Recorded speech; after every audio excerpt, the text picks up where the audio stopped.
Buenas, mi nombre es Víctor y entre mis compañeros Jorge Luis Martínez Suárez, Julio de la Rosa Pérez y yo vamos a hablar sobre los tipos de OPAMs.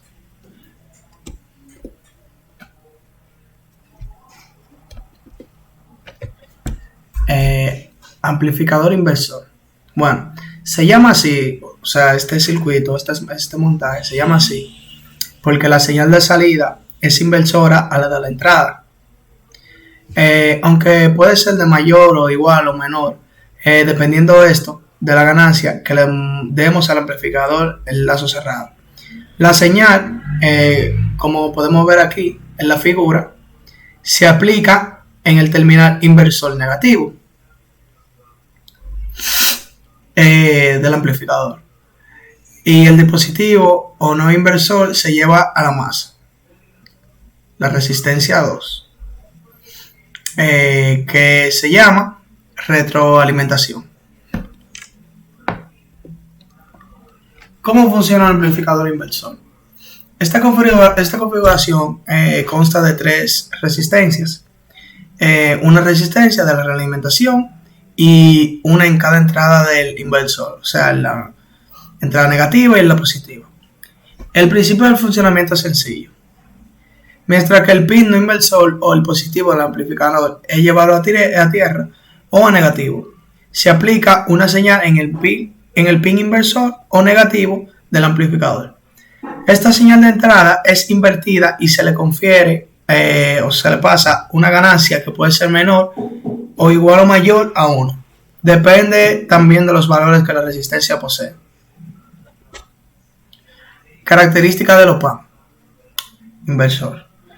Algunas de sus principales características son las siguientes.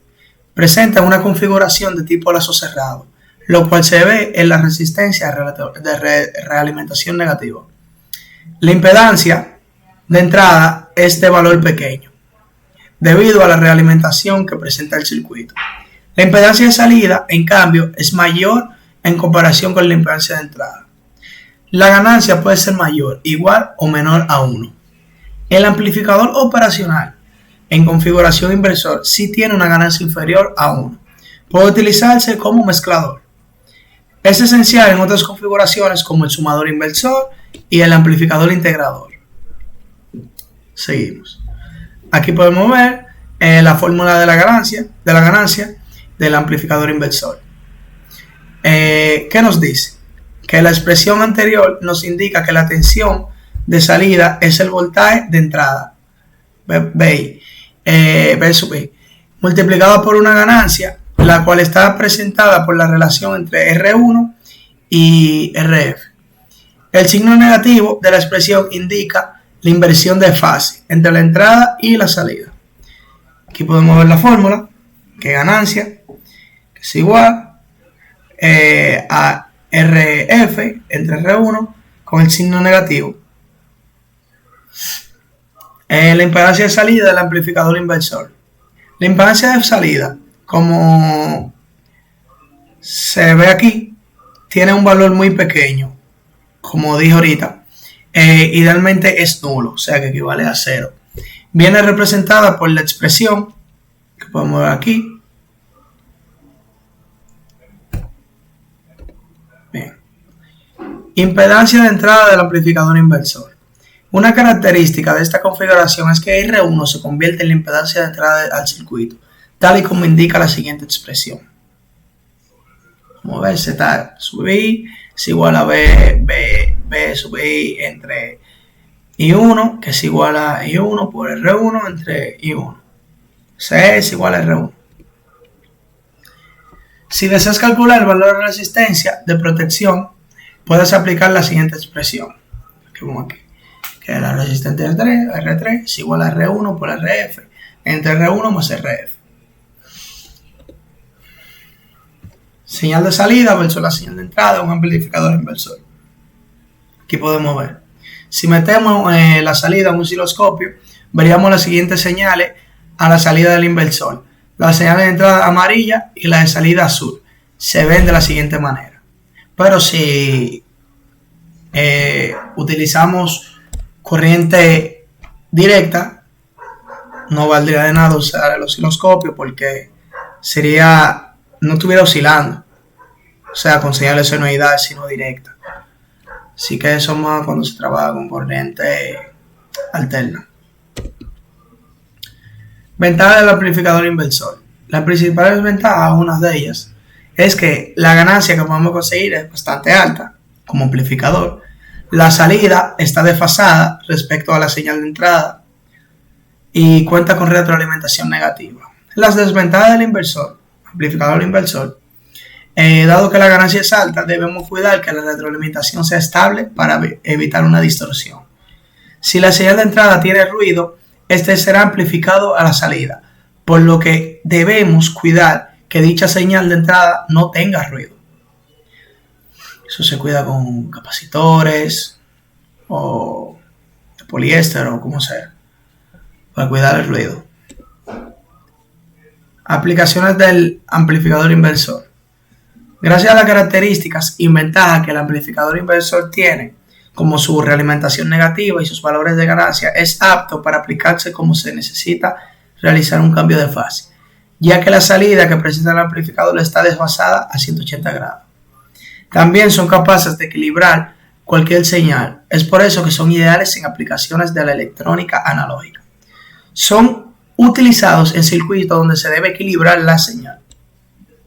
Bueno, ahora seguimos con el amplificador no inversor. ¿Qué es un amplificador no inversor? Este tipo de configuración que se le realiza a la OP-Amp se caracteriza por tener conectado la señal de entrada voltaje a la terminal no inversora, o sea, por aquí. Esto nos indica que la ganancia será positiva, al contrario del inversor.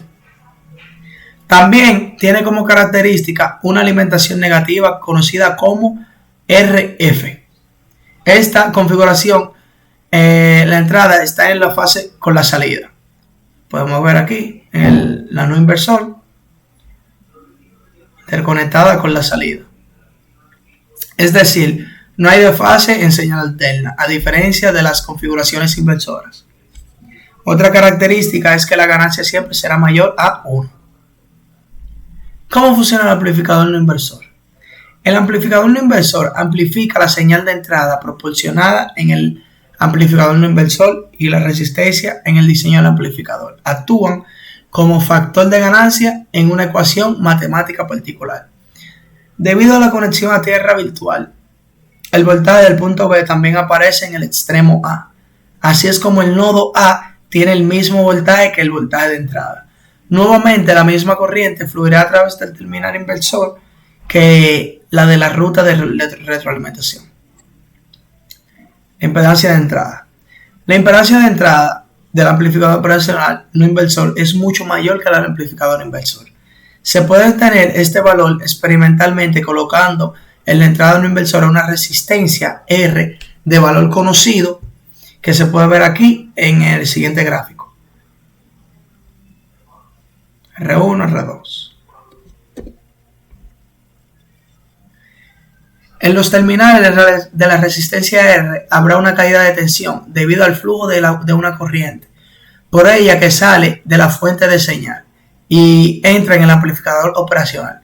Esta corriente se puede obtener con la ayuda de la ley de Ohm, que dice que corriente es igual a VR entre R, o sea, resistencia y voltaje, donde VR es igual a B en menos B, o sea, el inversor del OP-Amp. Para obtener la impedancia de entrada se utiliza la siguiente fórmula. Zin es igual a B más entre corriente, donde B se representa que es la tensión en el terminal de entrada no inversor del amplificador operacional y la I es la corriente anteriormente obtenida. Impedancia de salida. La impedancia de salida se puede obtener como la impedancia de entrada experimentalmente. Se mide la tensión en la salida del amplificador operacional. Si carga, se coloca después la salida de un resistor de valor conocido. Se mide la tensión. Se obtiene la corriente por la carga con la ayuda de la ley de Ohm. Y se obtiene la impedancia de la salida con la siguiente fórmula. Se puede ver aquí.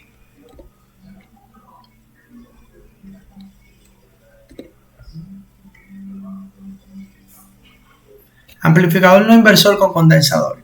Se puede agregar un capacitor con un amplificador no inversor para implementar varias funciones de transferencia. Un condensador puede convertir al amplificador no inversor en un integrador o un diferenciador.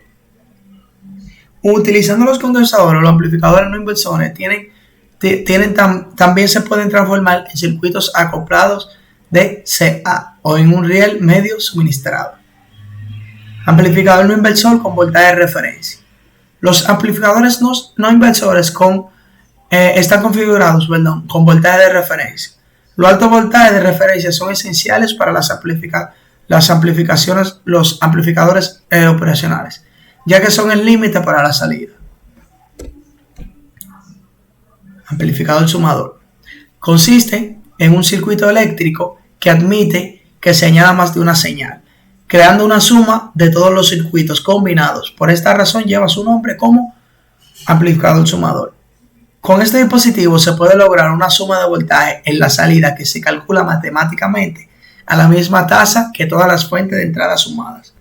Con este proceso se consigue que el amplificador origina un amplificador operacional, porque cuando se integra más de un voltaje de entrada en un circuito y se suma a lo largo del circuito, el voltaje de salida es el resultado de la suma de todos los voltajes de entrada. El funcionamiento del amplificador sumador. Su principio de funcionamiento está basado en una AO, el cual se obtiene una resistencia de realimentación. Esta programación consiste en entradas de voltaje por medio de resistencias. Estas entradas pueden estar conectadas en el pin inversor o no inversor del amplificador operacional. El trabajo que realiza el amplificador en esta ordenación es sumar estas múltiples señales de entrada, incorporando de forma algebraica dos o más señales de voltaje, permitiendo que la señal de salida sea una constante de la suma. En el diagrama se puede observar que la corriente 1 es igual a voltaje 1 de entrada menos Bx, que es el inversor, entre R1. Por igual podemos ver aquí en la corriente 2 que es igual a voltaje 2 de entrada entre el Bx, que se representa como el inversor, igual con la corriente 3. Entonces, corriente 1 es igual a voltaje 1 entre resistencia 1, corriente 2 es igual a voltaje 2 entre resistencia 2, y asimismo es la corriente 3, que es igual a voltaje 3 entre resistencia 3. Bien, continuando, el amplificador restador o diferenciador. Esta configuración consiste en un op-amp que recibe valores de voltajes por ambas entradas, amplificando la diferencia de potencial que hay entre estos dos voltajes. Tenemos que R2 y R1 tendrán el mismo valor tanto para el voltaje 2 como para el voltaje 1. El voltaje de salida será igual a la diferencia de dos voltajes por la división de las resistencias, como se ve en esta fórmula aquí. Y este sería su esquemático. Para esta configuración debemos recordar que el voltaje que haya en el nodo de la entrada no inversora será el mismo que de la entrada inversora. Vamos a ver un ejemplo.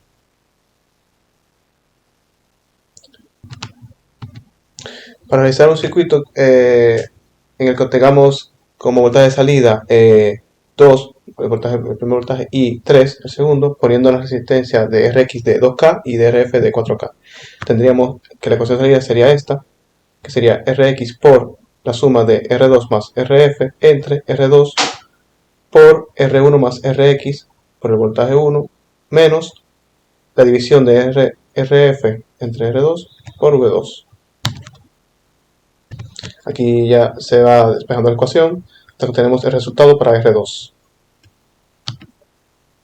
Entonces, despejando la primera ecuación, los valores de Rx y Rf, y calculados los de R2 para obtener el voltaje de R1. Ya cuando despejamos R1, queda que Rx es de 2K, Rf de 4K, R2 de 1.33K y R1 de 2K. Aquí se ve el diagrama de simulación.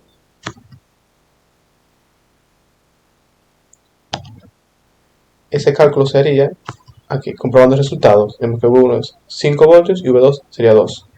Aquí serían los cálculos. 2 por, y tendremos que el resultado termina siendo 4. El amplificador seguidor. El amplificador seguidor, también conocido como el buffer, es aquel que se encarga de proporcionar a la salida la misma tensión que da la entrada, por lo que se mantendrá la misma tensión independientemente de la demanda. La impedancia de entrada de un buffer usando la amplificación operacional es muy alta, casi infinita. También la impedancia de salida es muy baja, solo unos pocos ohmios. Una de las preguntas que se pueden hacer es que ¿para qué sirve un seguidor de voltaje? Esta tiene varias aplicaciones, pero la más importante es poder acoplar circuitos sin modificar el valor del voltaje y sin pedir mucha corriente. Recordemos que el amplificador operacional tiene una impedancia de entrada muy alta, por lo que la ley de Ohm con la corriente va a pedirle una corriente muy baja al circuito que está proporcionando el voltaje de entrada. ¿Qué son los amplificadores logarítmicos? Un amplificador logarítmico se utiliza para identificar cualquier cambio en la señal de entrada de un circuito y corregirlo. El amplificador logarítmico se corrige los cambios a través de la conversión de la entrada de registro de un voltaje de salida constante, también conocido como amplificador logarítmico. Estos tipos de componentes eléctricos se han utilizado durante años en circuitos eléctricos para la compensación de señales de entrada, así como para mantener una señal estable de la computación de señales. El oscilador de onda cuadrada. Un generador de ondas cuadradas es un oscilador de forma de onda no sinusoidal que es capaz de generar ondas cuadradas. El circuito se disparó en Schmidt, que es una implementación de generaciones de ondas cuadradas. Otro nombre de generador de ondas cuadradas es astable o multivibrador de funcionamiento libre. Aquí podemos ver las fórmulas para encontrar el periodo y para encontrar el divisor de voltaje. Bien, aquí tenemos un ejemplo de derivador inversor, que la fórmula sería, pues por ser VC igual a VI, se tiene que la corriente ser igual a C por la derivada del VI entre la derivada del tiempo, y por tanto el voltaje de salida sería igual a menos la corriente por la resistencia, igual a menos resistencia por capacitor, por la derivada del voltaje de entrada entre la derivada del tiempo.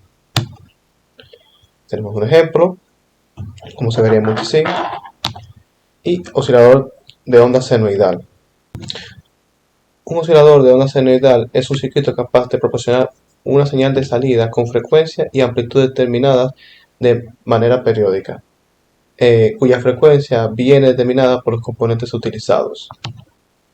El Peters-Witten es un oscilador que genera ondas senoidales sin necesidad de una señal de entrada. Las propiedades de selección de frecuencia del Peters-Witten son muy adecuadas para la red de alimentación de un oscilador. Este circuito se utiliza mucho en los instrumentos de laboratorio de frecuencia variable, generador de señales. A diferencia del oscilador por corrimiento de fase, tiene menos componentes y el ajuste de frecuencia del oscilador es más fácil, motivo por el cual es más utilizado. Aquí tenemos el circuito, como se ve. Aquí tenemos las resistencias, capacitores y los voltajes que ponemos. Aquí ya serían los filtros activos con OPAMP. Bien, mi nombre es Jorge Luis y a mí me tocó la parte de los filtros activos con OPAMP. Vamos a ver lo que es un filtro activo. Los filtros activos pues son circuitos electrónicos que se utilizan en sistemas de comunicación conformados por resistencias, capacitores y amplificadores operacionales, mejor conocidos como OPAMPs, con el propósito de impedir o permitir el paso de señales de determinados valores y rangos de frecuencias, desde los 5 kHz hasta los 10 kHz, como podemos ver aquí en este pequeño diagrama. La respuesta ideal de un filtro activo se representa por el siguiente rango de frecuencias permitidas en función de la frecuencia. Debido a que puede tener valores muy grandes y muy pequeños, en la gráfica de respuesta se utiliza una escala logarítmica para representar con una unidad llamada velio. El submúltiplo de esta unidad utilizando la mayoría de los sistemas de decibeles, que corresponde a una décima parte del velio. El dB es la unidad típica para representar las relaciones de las ganancias de voltaje y potencia. Un decibel es igual a 10 logarítmicos, donde la AB o VO entre VI, donde VO es el voltaje de salida y VI el voltaje de entrada. Vamos a hablar ahora de los tipos de filtros activos. Tenemos lo que es un filtro paso bajo, que como su nombre lo indica, solamente permite el paso de señales cuyas frecuencias estén comprendidas desde 0 hasta una frecuencia de corte Fc y bloquea todas las frecuencias por encima de dichas. Se puede ver aquí un pequeño diagrama de cómo se representaría. El filtro paso alto. Este permite el paso de señales cuyas frecuencias estén comprendidas por encima de las frecuencias de corte y bloquea todas aquellas que estén entre 0 y dicha frecuencia de corte. Por último tenemos el filtro paso banda, que permite el paso de señales cuyas frecuencias estén comprendidas por encima de una frecuencia de corte inferior y por debajo de una frecuencia de corte superior, lo que conocemos como filtro pasamedios, o sea, los medios. Aquí se puede ver un diagrama donde se ve que la frecuencia de corte inferior está representada por Fc1 y la frecuencia de corte superior está representada por Fc2. Esta parte de aquí es la banda que se eliminó, o frecuencia central de operación. Los parámetros para un filtro paso banda son considerados en un sistema con filtro lo que son considerados son los siguientes: el ancho de banda, BW, que es el rango de frecuencias entre las frecuencias de corte, se representa por esta pequeña fórmula.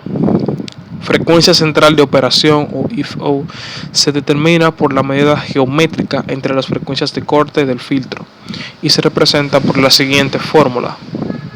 El factor de trabajo Q, que es la relación entre la frecuencia de operación y el ancho de banda.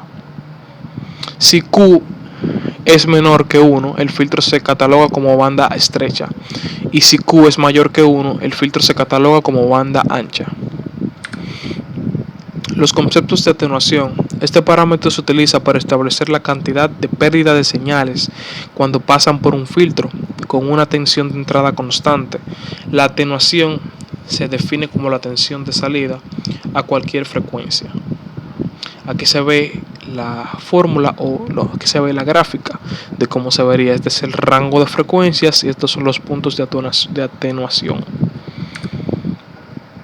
Aquí se ve cómo se vería el diagrama de un filtro paso bajo no inversor y un filtro paso bajo inversor, cada uno con su respectiva fórmula.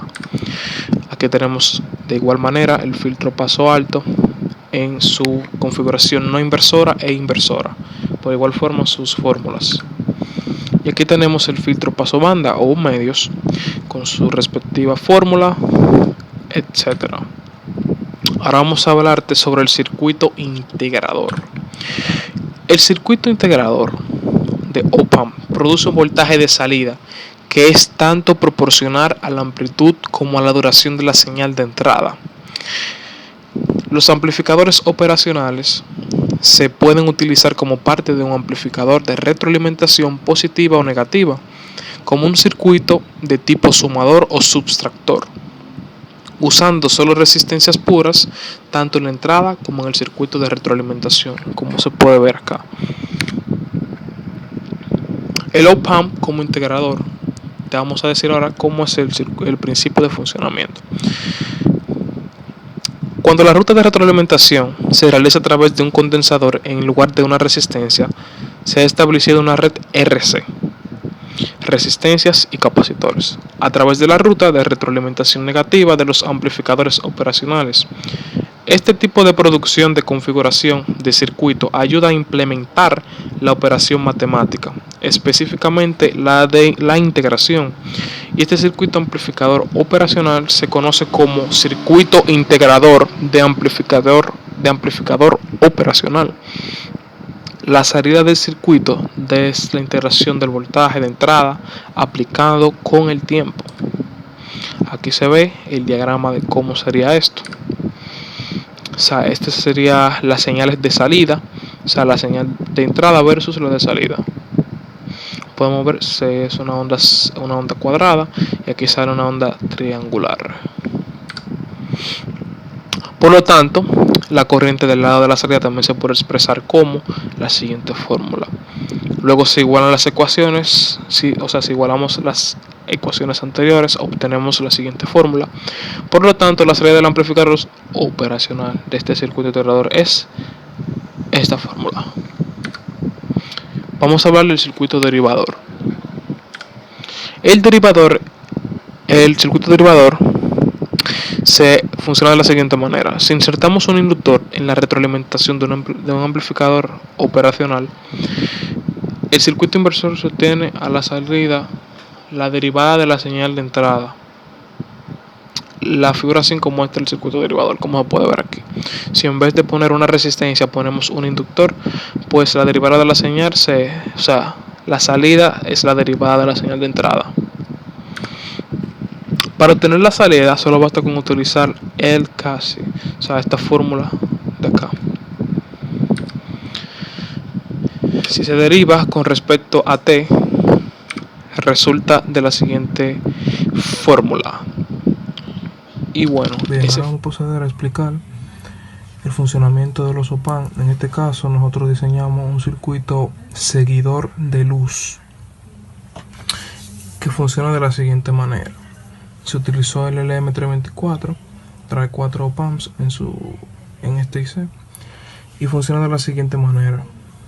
A la entrada del primer amplificador operacional ingresan 2 señales. Una de ellas será el voltaje producido por la referencia, el cual será producido por medio de un divisor de voltaje, que es el que vemos aquí.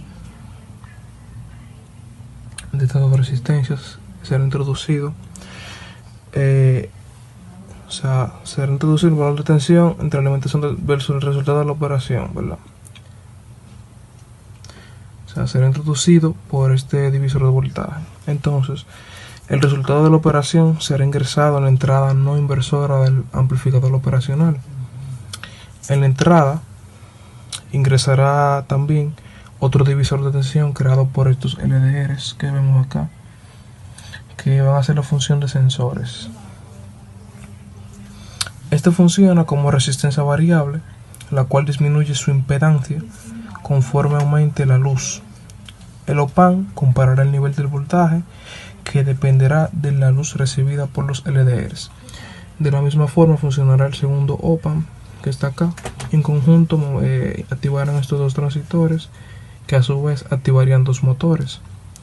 ¿Qué aplicación tendría esto? Se podría colocar en una granja de paneles solares fotovoltaicos que sigan la luz dependiendo del ángulo del sol. Esto se le puede agregar un puente H con un circuito de control para controlar la velocidad de los motores de los paneles. Vamos a ver ahora funcionando el circuito. Si le aplicamos luz por el lado derecho, vemos que se activa este LED y a su vez estaría activando ese transistor que activaría un motor o un extremo de un puente H. Si aplicamos luz de este lado, vemos que se activa este LED y se activaría otro extremo del puente H.